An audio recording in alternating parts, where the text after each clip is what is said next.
We're going to start off our new section by introducing what are known as parametric surfaces.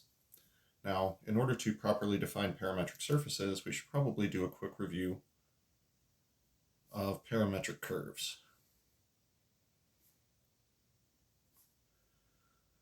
So for parametric curves, usually we define these in terms of one variable.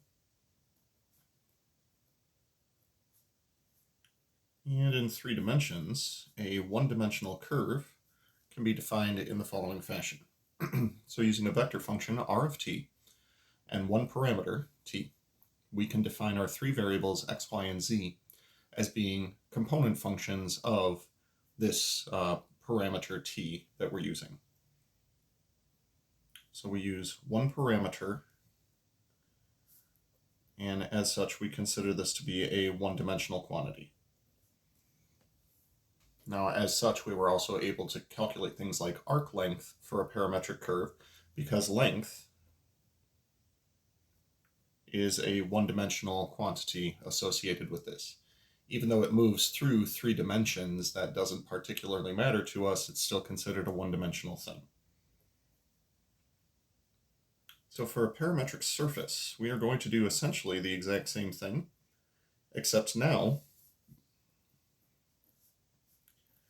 we're going to use 2 parameters instead of 1.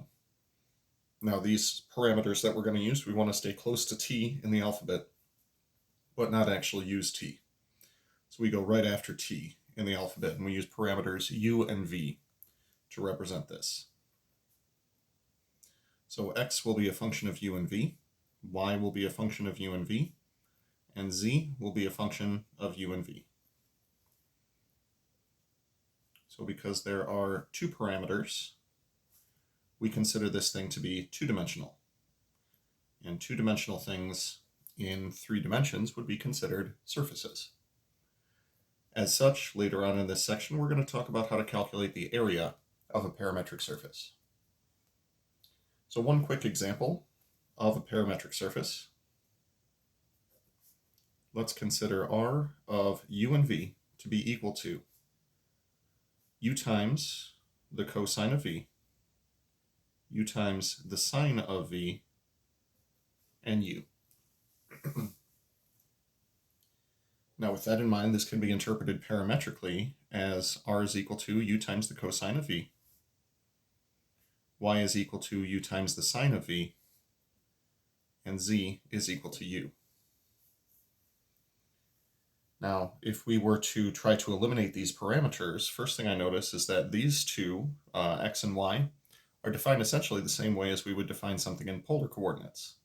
You'll notice that if u is equal to r and v is equal to theta, then we have exactly the conversion into polar coordinates.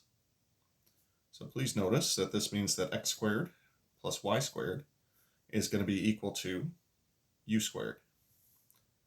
Down here, if I were to square the last one, this would be z squared is equal to u squared. And combining these together tells us that we are dealing with x squared plus y squared is equal to z squared. In 3 dimensions, we know this to be a cone.